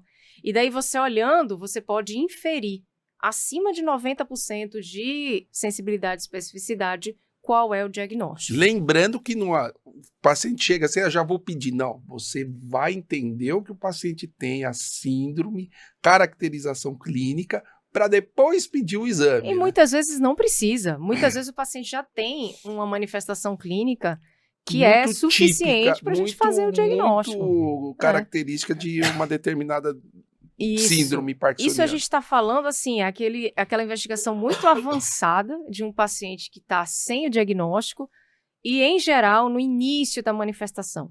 Porque depois de alguns anos, além de como o Chu falou, a coisa clínica, né, a manifestação clínica, ela vai ficando mais clara, as alterações de imagem também. Então, muitas vezes uma ressonância simples, sem contraste, é suficiente para estabelecer o diagnóstico. A gente está falando daquele caso no início e que você quer chegar num diagnóstico mais rápido. Mesmo porque a família quer o diagnóstico, né? O paciente quer o diagnóstico. Sim, o paciente quer e ele merece ter esse diagnóstico rápido quanto antes, então a gente consegue ajudar. É um paciente que roda muito de neurologista, vai pegar uma opinião a outra, porque ele quer chegar no Mas diagnóstico. É importante para os nossos ouvintes que todos esses exames caros e sofisticados não são obrigatórios para o diagnóstico, porque o diagnóstico é clínico. O diagnóstico, ou seja, a diferenciação clínica entre doença de Parkinson e síndrome parkinsoniana atípica, todas aquelas outras doenças, o diagnóstico é clínico. Mesmo os exames mostrando algum padrão que sugira alguma outra doença, se não tiver correspondência clínica, não vale. Há necessidade de correspondência clínica. Né? Então, eu falo isso por quê? Porque nós estamos falando para a população do Brasil e somente uma porcentagem pequena da população vai ter acesso a esses exames. Então, é muito importante vocês terem calma, confiarem no médico de vocês, porque a parte clínica é fundamental. Agora, fala de ultrassom. Bom, em relação... recentemente surgiu uma outra modalidade de investigação que nós chamamos de ultrassonografia transcraniana dos gânglios da base substância negra. Né? O ultrassom, nós encostamos um transdutor em algumas regiões da cabeça do paciente e o transdutor emite energia de ultrassom. Essa energia ela vai para o tecido cerebral e parte da energia ela é absorvida no tecido, parte da energia refratada, ou seja, ela passa pelo tecido, e parte da energia refletida. A reflexão, o estudo da reflexão dessa energia, aí nos dá uma variável chamada ecogenicidade. E a ecogenicidade, nós sabemos que depende muito da composição química do tecido. Por exemplo, água tem uma certa ecogenicidade. Cálcio é uma outra ecogenicidade e assim por diante. O que isso significa? Significa que ao estudarmos a ecogenicidade do tecido, indiretamente nós estamos estudando a química do tecido. E diferentes doenças, dependendo da doença, claro, nós podemos ter alterações químicas em algumas partes do cérebro. Então, nós nos baseamos nesse conceito para tentar fazer diagnóstico diferencial da doença de Parkinson com os parkinsonismos atípicos. E o que nós podemos encontrar? Nós podemos encontrar aumento da ecogenicidade na região da substância negra. Esse achado tem sido correlacionado com insuficiência das vias dopaminérgicas nigrostriatais, né, que é a responsável pelo parkinsonismo, pelo esse conjunto de sinais e sintomas que nós escrevemos, né, e até há pouco tempo atrás, nós falávamos que a hiperecogenicidade da substância negra é um marcador da doença de Parkinson. Só que a nossa ideia também está mudando. Por quê? Porque nós sabemos, por exemplo, a minha tese de livre docência foi justamente a comparação entre hiperecogenicidade da substância negra e TRODAT, né? E cintilografia cerebral com TRODAT. E que demonstramos? Demonstramos que a hiperecogenicidade da substância negra tem correlação com insuficiência dopaminérgica nigrostriatal. Mas a gente começou a ver com o tempo que os parkinsonismos atípicos também apresentam hiperecogenicidade da substância negra. Claro, todas essas condições têm comprometimento da via nigrostriatal. Então, como é que nós interpretamos atualmente? Bom, se a pessoa tiver hiperecogenicidade da substância negra, né? Então, nós sabemos que tem acometimento das vias dopaminérgicas pré-sinápticas. Ponto. Bom, aí nós olhamos a ecogenicidade do restante do cérebro. Por que isso? Porque na doença de Parkinson, nós sabemos que o cérebro como um todo está, entre aspas, como se fosse normal, né? Nós fazemos a ressonância, uma ressonância normal, claro, habitual, aí o laudo vem normal na doença de Parkinson. Nós fazemos uma tomografia, o laudo vem normal, ou seja, o restante do parênquima cerebral está bem inocente, está como se fosse normal. Aí quando nós fazemos a ultrassonografia do restante dos núcleos da base, nós verificamos que está normal também, né? Aí, através desses achados que nós fazemos o diagnóstico diferencial, quer dizer, nós sugerimos diagnóstico diferencial. Por exemplo, na atrofia de múltiplos sistemas, nós temos também hiperecogenicidade no núcleo lentiforme, importante. Por exemplo, na paralisia supranuclear progressiva, nós temos aumento da distância entre as paredes do terceiro ventrículo, por exemplo, e nós fazemos essas medidas, né? Fora isso, na paralisia supranuclear progressiva, nós temos também hiperecogenicidade do striatum. Striatum significa cabeça do núcleo caudado mais o putamen. Então, na paralisia supranuclear progressiva, nós temos hiperacogenicidade do striatum. Em outras palavras, na síndrome parkinsoniana atípicas, além da hiperacogenicidade da substância negra, nós temos também acometimento ecogênico em outros gânglios, outros núcleos dos gânglios da base, né?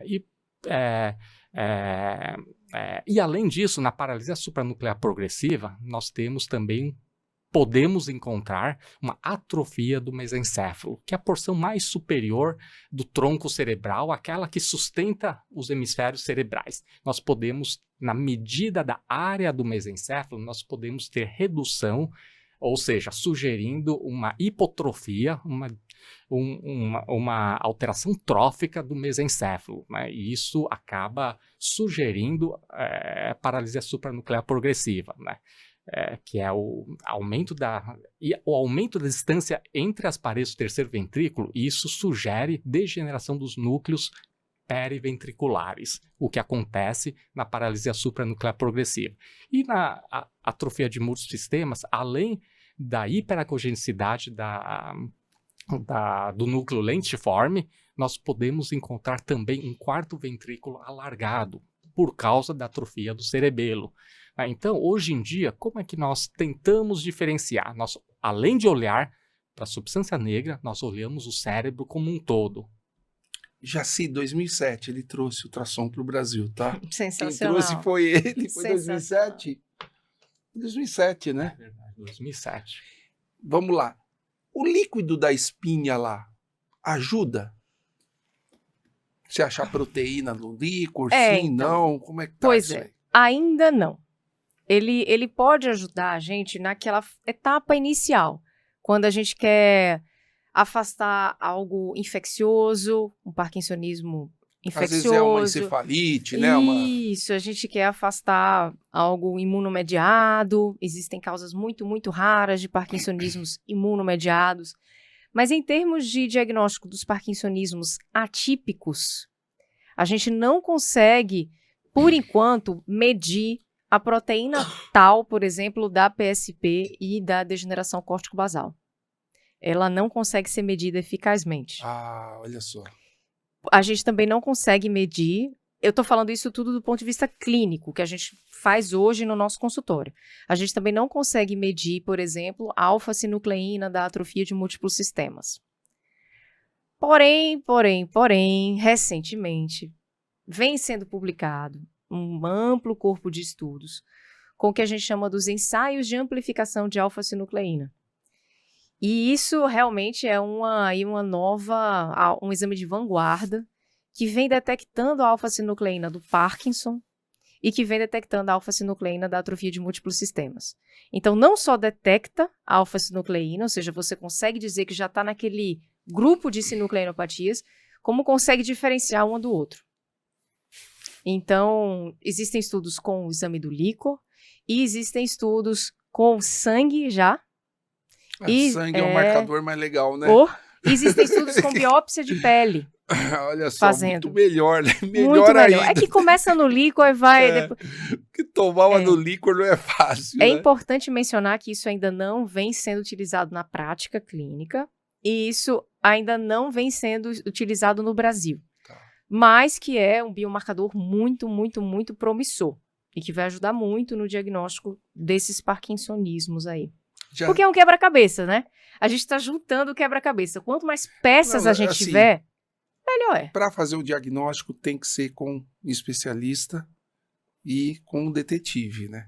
Tem que ter muita paciência. Tem que ter o detetive paciência, tem que ter paciência. não vai desvendar o caso do dia para a noite. Tem que ter paciência. Paciência. Tem que ter paciência e confiança. Agora, pergunta que não quer calar, né? Todo paciente com Parkinson, ele vai te perguntar, eu tenho a família, né? Ah, meu tio teve Parkinson, eu vou ter? Ah, meu tio teve Parkinson, a AMS, PSP, eu vou ter? Existe alguma característica genética e existe estudo genético para essas doenças? Perfeito. Para o Parkinson, eu sempre... Essa pergunta a doença de Parkinson é genética? Isso é a maior parte dos pacientes. A resposta é sim e não. Né? Não e sim. Porque na imensa maioria dos casos, a doença de Parkinson ela é o que a gente chama de esporádica. Ou seja, ela não é causada por um gene específico. Mas existe um percentual pequeno, abaixo de 10% dos casos, que é geneticamente determinado. E esse percentual ele aumenta se a doença de Parkinson iniciar de forma mais precoce. Então, abaixo dos 40 anos, esse percentual sobe aí para uns 30%. Então, existem formas geneticamente determinadas da doença de Parkinson, mas é a minoria. Existem os genes mais comuns são o gene LARC2 e o Parkin, tanto no Brasil quanto fora do Brasil. É possível fazer esse diagnóstico, mas é a minoria. Existem também fatores de risco genéticos, que aí já é diferente. É quando o paciente não é que ele vai apresentar a doença, mas ele tem uma chance maior de apresentar. E no caso da doença de Parkinson, é o gene GBA. Em relação aos parkinsonismos atípicos, a coisa ainda é bem mais desconhecida, tá? Então, teoricamente, não existem formas geneticamente determinadas de PSP e de degeneração córtico-basal. Não existem.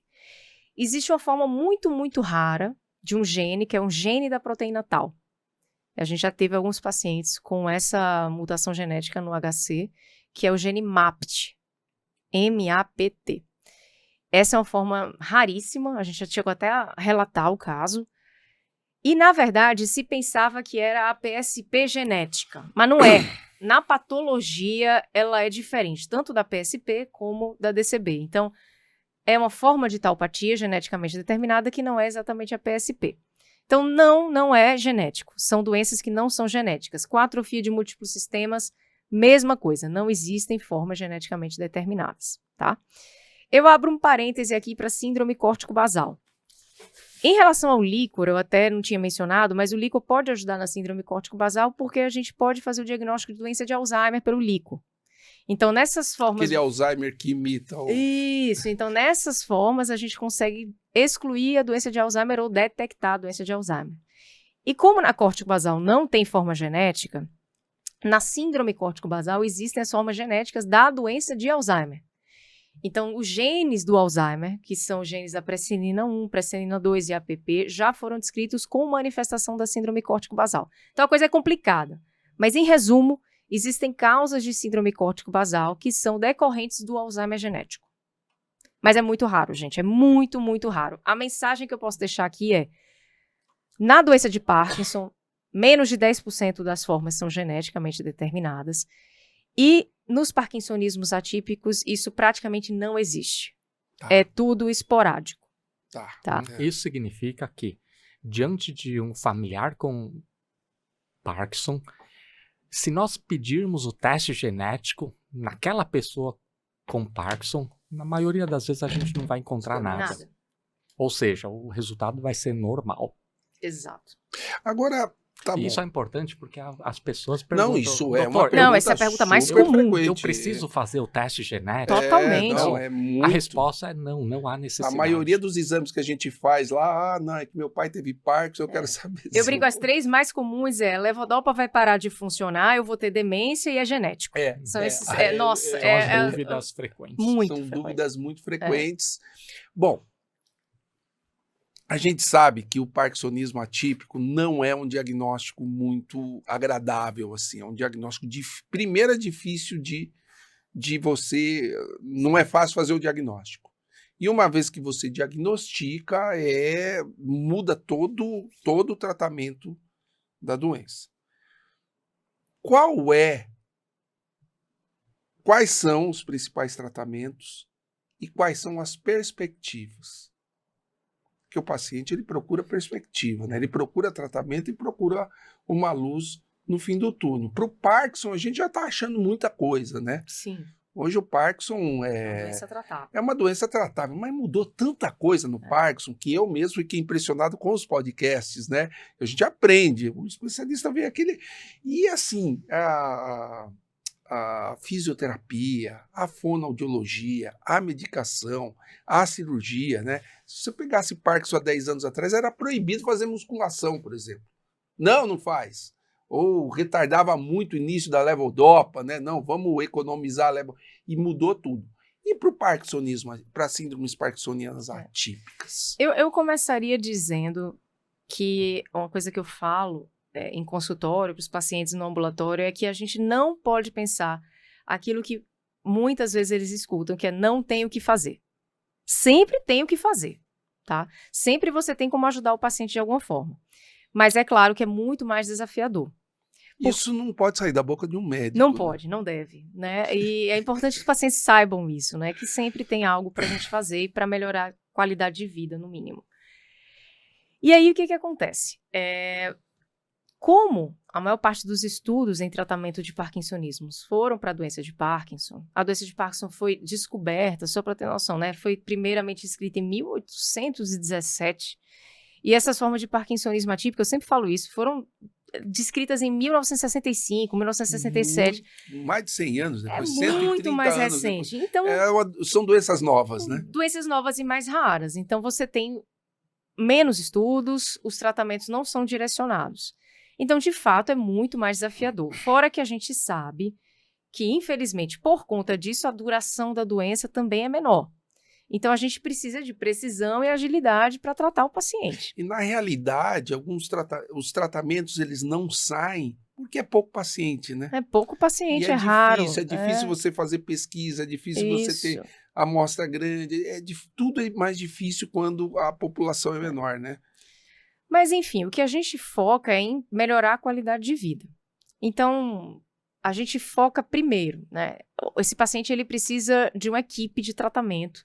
Então, o tratamento dele nunca vai ser só pílulas, comprimidos, remédios, uma prescrição de um médico, é isso. Então, é um paciente que o tratamento multidisciplinar é essencial. Então, ele vai precisar de um tratamento assíduo com fisioterapeuta, fonoaudiólogo, eventualmente psicólogo, nutricionista. Então, quanto melhor tiver esse time alinhado, melhor vai ser. Orientador físico, educador físico, tudo.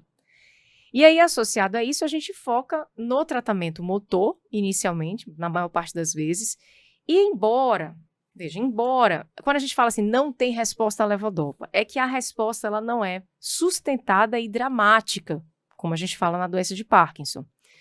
Então, a gente fala assim, ele não tem a resposta à levodopa que a gente observa na doença de Parkinson, que a gente observa, o Parkinson melhora... Fica 2 décadas, 20, 30 anos com a levodopa bem. Não é assim no parkinsonismo atípico, mas os pacientes melhoram um pouco. Então, qual que é a orientação? Existem alguns consensos, guidelines de tratamento, e é orientado, sim, você iniciar a levodopa e muitas vezes manter a levodopa se não trouxer nenhum tipo de efeito colateral. Então, inclusive, nos consensos fala-se a manter mais de 1.000 miligramas. Você chegar até 1.000, 1.200, até a dose que você ainda perceba algum tipo de melhora. Claro, se ele tiver algum efeito colateral, você vai reduzindo. Então, você foca no tratamento motor, Muitas vezes você tenta tratar com a levodopa, você tenta tratar a rigidez com alguns medicamentos para a rigidez apenas, como o baclofeno. Você pode fazer uso da toxina botulínica para melhorar legal, contraturas, para melhorar as distonias. Isso pode ajudar muito a melhora da dor. No caso da atrofia de múltiplos sistemas, existe essa frente de tratamento que é muito importante ver para disautonomia. Então, você pode tratar a hipotensão postural com Florinef, com midodrina.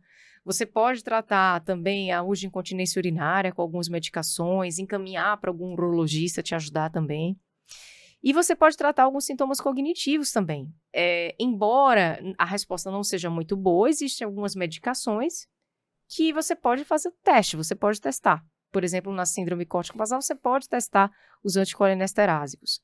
Então, você vai testando, fazendo o que a gente chama de tratamento sintomático, e você vai tratando sintoma a sintoma de acordo com o acometimento do paciente. E muitas vezes você melhora a qualidade de vida dele.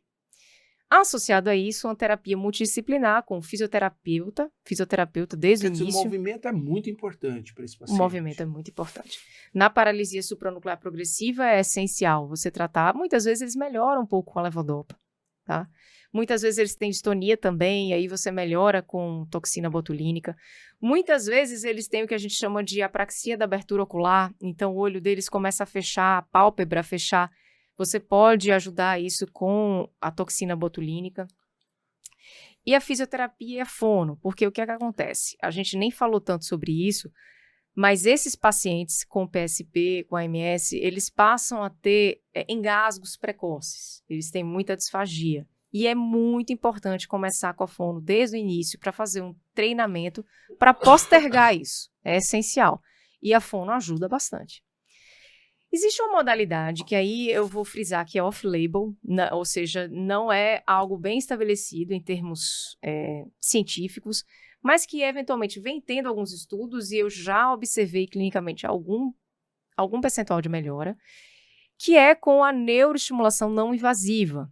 Então, a estimulação magnética transcraniana, existem estudos com ataxia cerebelar, existem estudos com PSP, e que pode melhorar um pouquinho a estabilidade postural. Agora, deixando claro que isso não é uma cura, isso é uma forma de reabilitação, mas é uma modalidade que a gente pode considerar para esses pacientes. Enfim, então você tem aí também deixando bem claro que é uma modalidade de tratamento que não está determinado para essas condições ainda. Não é estabelecido. Isso. É algo que vem sendo estudado, mas é uma perspectiva aí e existem alguns estudos já em andamento. Então, é todo esse campo aí que você pode fazer. Então, não tem essa questão de não fazer nada. Existem várias formas. Você pode tratar também os sintomas de humor, eventualmente alguma ansiedade, depressão com antidepressivos. Enfim, você vai tentando melhorar a qualidade de vida do paciente. E em relação a perspectivas, existem vários estudos com drogas modificadoras de doença. Então, você tem estudos para a proteína Tau, para PSP, por exemplo. Alguns já foram publicados em revistas grandes, como o Lancet, que publicou o Tilavonemab. O Gozuranemab também, são 2 anticorpos monoclonais contra a proteína Tau. A moda agora é anticorpo monoclonal, né? Infelizmente foram negativos, mas existem novos estudos com outras regiões da proteína Tau que vêm sendo investigados. A ciência não desiste nunca. Não, né? É um caminho assim, que há uma imensa discussão sobre esse caminho, se esse é o caminho. Mas eu, pelo menos, acho que para você excluir um caminho, você tem que esgotá-lo. Né? E aí existem novos estudos sendo feitos nesse sentido.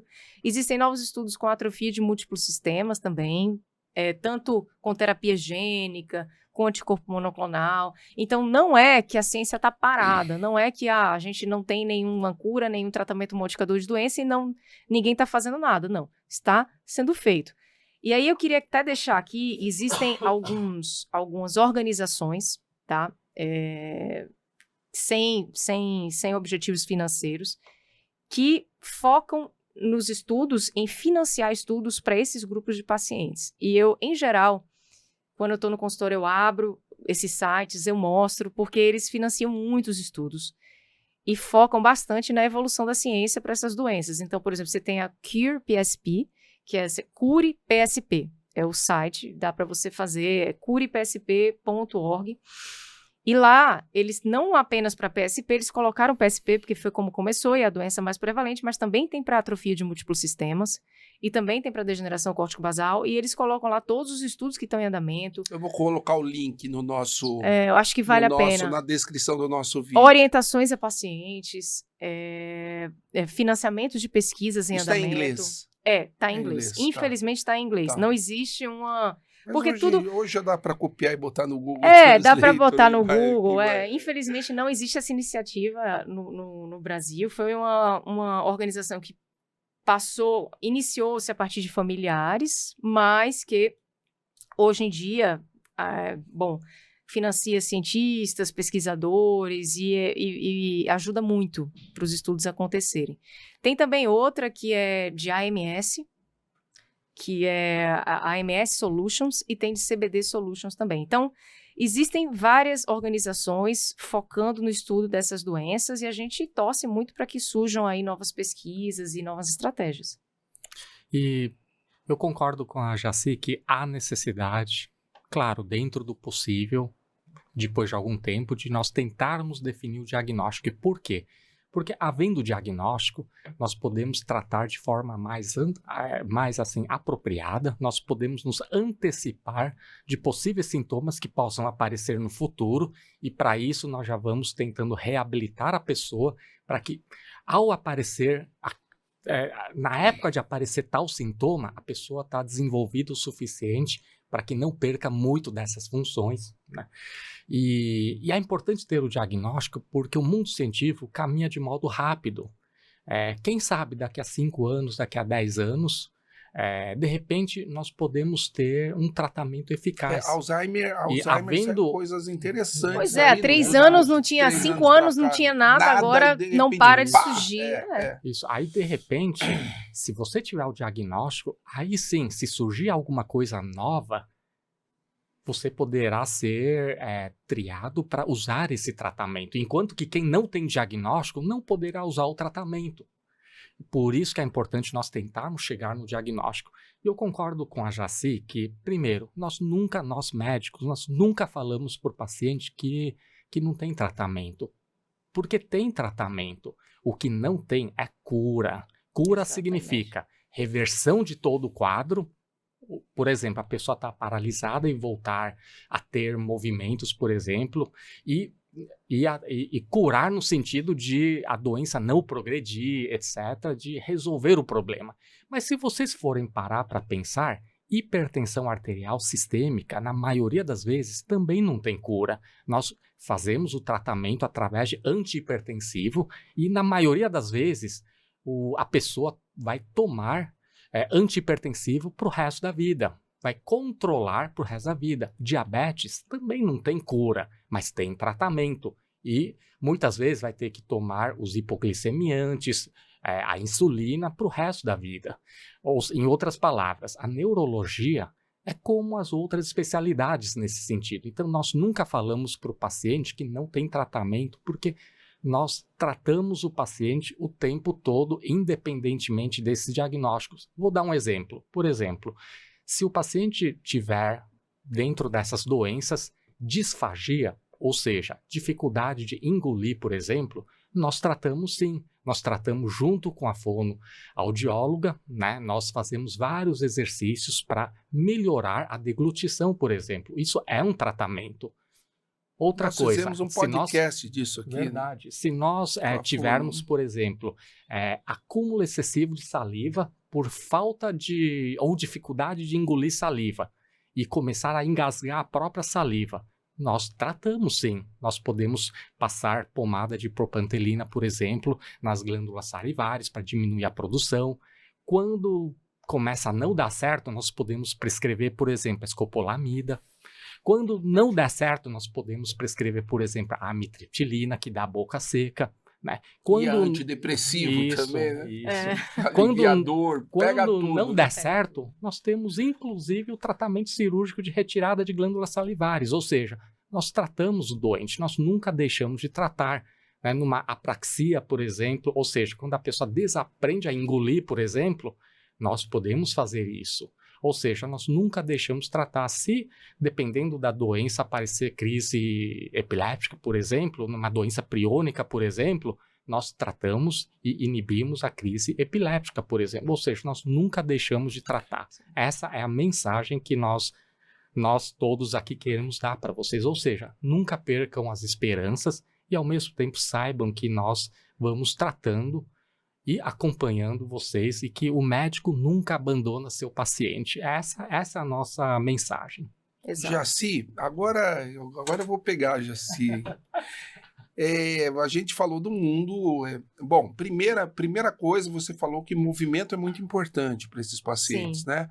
E, na realidade, o que ajudou muito o Parkinson de anos para cá é o movimento, né? Que não era tão prescrito há algum tempo atrás e mudou muita coisa no Parkinson. Agora, você falou do mundo muito florido, bonito. Como neurologista, como você enxerga o SUS e quais as estratégias que você faria? Vamos dizer, a Jaci agora é secretária de Saúde do Estado de São Paulo. E ela está de frente para as doenças raras. A gente sabe que os recursos para doenças raras, especialmente no SUS, é um recurso mais limitado por conta de uma série de problemas que a gente tem para resolver na nossa sociedade. Quais as estratégias que você adotaria no SUS para o tratamento? Pode incluir o Parkinson, se você quiser. Parkinson e doenças raras, síndromes parkinsonianas atípicas. Pergunta difícil, hein? Mas você está aqui. A defesa do seu doutorado foi fácil, não? A banca foi dura foi com duro, você. O jogo duro. Eu acho que se a gente juntar Parkinson e, por exemplo, parkinsonismos atípicos, eu trabalho no SUS, então eu vejo as dificuldades. E eu acho que uma coisa que a gente precisa mudar é o enfoque na multidisciplinaridade. Então, assim... É muito médico a coisa, médico, né? E isso não é o que melhora... O paciente melhora com isso, mas... O médico pode ser até o hub, mas você não... No fim, a gente vê que o paciente termina evoluindo pior porque ele não tem uma fisioterapeuta acessível. Eles têm, lá, por exemplo, no Hospital das Clínicas existe, mas isso não é a regra para a maioria dos hospitais. Na região dele, não precisa nem ser um bairro. Exato. Na região dele não tem muito difícil fisioterapeuta. Um fono. Então, às vezes, o paciente fica acompanhando sem físio, sem fono, sem educador físico, e é óbvio que o acompanhamento dele vai sofrer com isso, sem dúvida. Então, eu acho que esse enfoque na multidisciplinaridade é essencial. E talvez fosse isso que eu focaria. Porque, assim, as medicações, de certa forma, o governo, ele termina colocando... Levodopa também não é uma medicação cara, não é uma medicação... O SUS incorpora, né? O SUS termina incorporando as medicações. O acesso ao médico até que chega, mas eu percebo que o acesso a outras estratégias multidisciplinares de tratamento, isso daí é uma dificuldade generalizada. O pensamento, talvez, de quem gere isso é uma doença rara, mas o profissional, o educador físico, o fisioterapeuta, faz toda a diferença. E ele vai pegar uma gama enorme de doenças numa região. Exato. Vai pegar muita gente. O educador físico, que é um profissional ainda mais disponível, vai pegar muito, vai pegar o sequelado de AVC, vai pegar o paciente com Parkinson, vai pegar o paciente... E realmente é um profissional, são profissionais que não estão à disposição. Eu acredito que é o calcanhar de Aquiles mesmo. E em relação a esses parkinsonismos atípicos, eu acho que aumentar o conhecimento. Então, assim, promover o conhecimento nesse aspecto, né? Sobre o que sobre ensinar para neurologistas gerais, ensinar para equipe multidisciplinar sobre o diagnóstico, sobre o que assim, aumentar esse conhecimento, essa abordagem, acho que também é importante, assim, o que é conhecer a PSP, a AMS, a córtico basal, nesse sentido, que é uma dificuldade de todas as doenças raras, né? A gente atende não só parkinsonismo, mas, por exemplo, doença de Huntington, que a gente super conhece lá no HC, a gente acompanha um monte, doença de Wilson, mas as pessoas cansam de ir ou para alguma avaliação no INSS, ou outra abordagem jurídica, e ninguém nunca ouviu falar. Quer dizer, esses pacientes até com avaliação no INSS tinha que ser domiciliar às vezes, né? Sim. O cara pega uma fila, o cara já não tem um tratamento adequado, ele pega uma fila enorme lá e tal, quer dizer, essas estratégias têm que mudar. Agora, você falou educação, né? Para você ter uma ideia, um dos nossos podcasts recebeu a seguinte pergunta. Eu tenho Parkinson, era cantora e minha voz sumiu. O que eu faço? Poxa vida, falta divulgação, falta fono. Né? Na hora eu falei, olha, joguei o link da fono lá.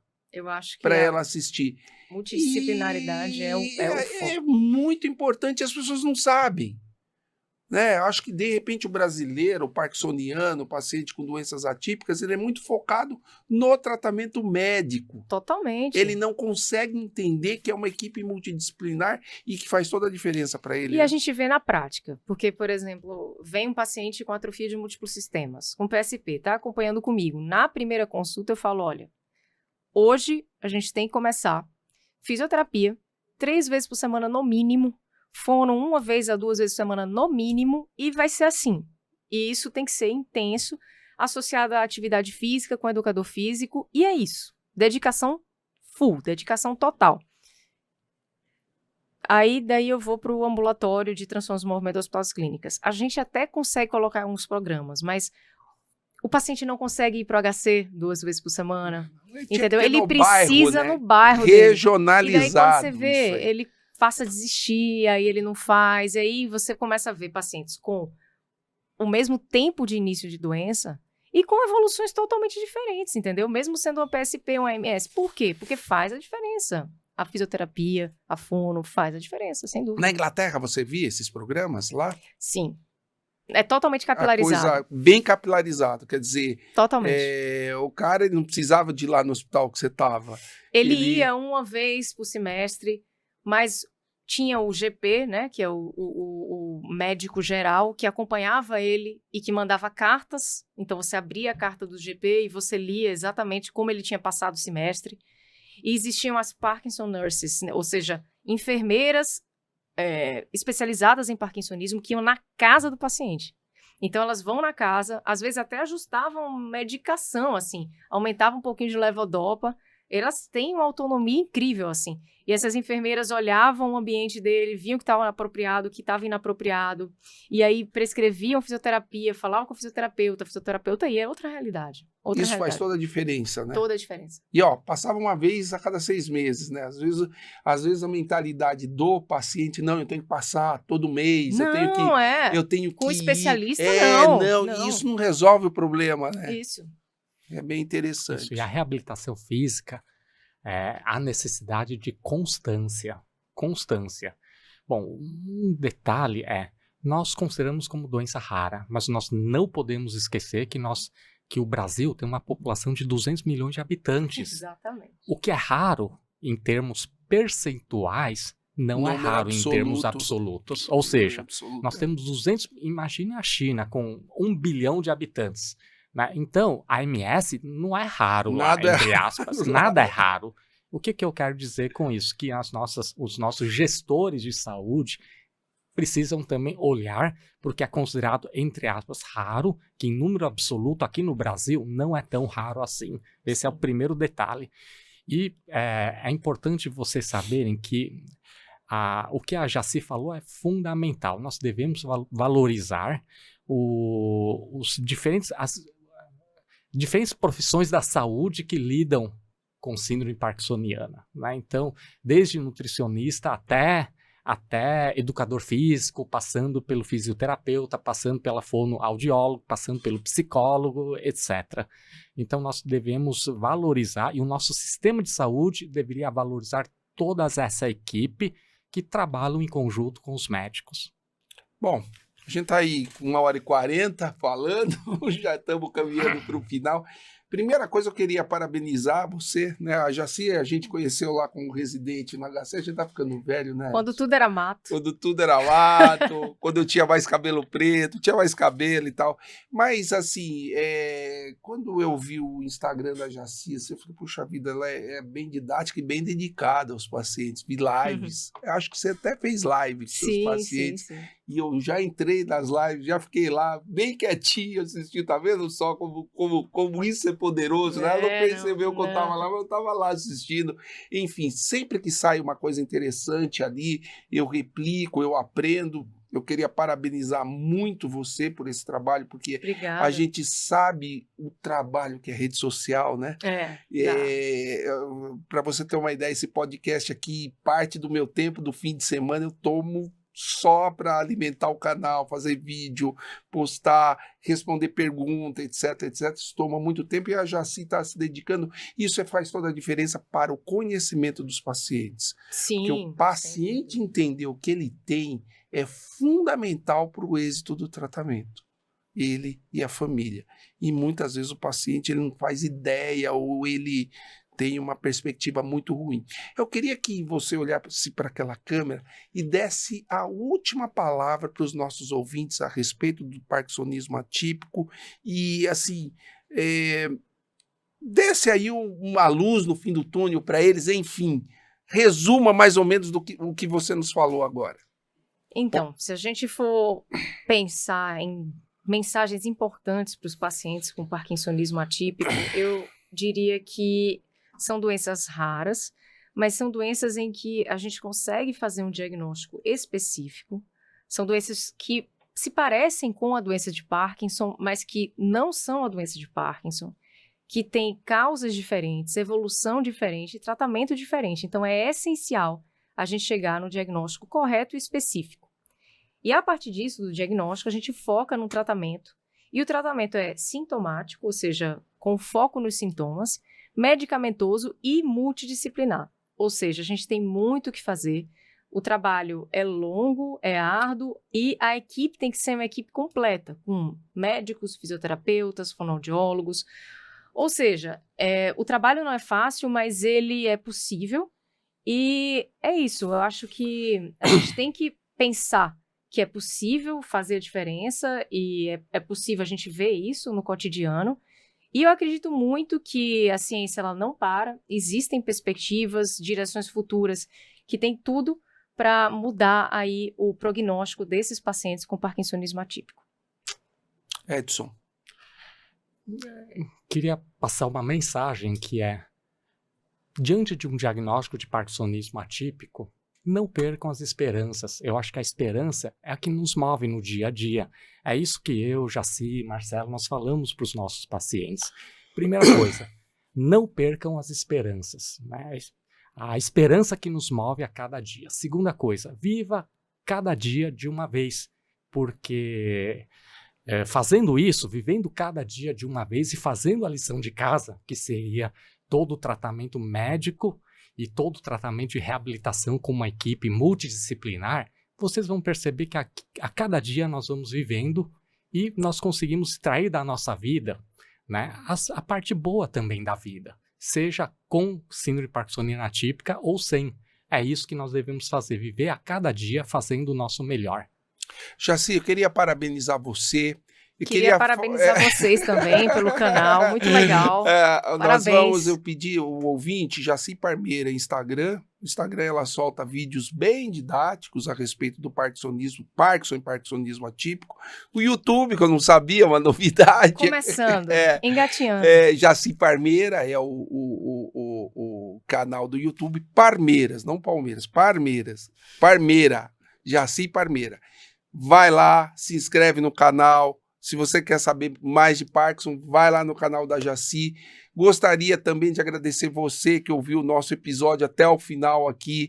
E se você achou interessante, mande para os seus familiares. Cada like que vocês dão vai para mais 5, 6 pessoas. Então os likes são extremamente importantes para nós, para nos estimular a produzir mais conteúdo. Muito obrigado, até a próxima. Médicos Hands-on, ligando a medicina de ponta com você.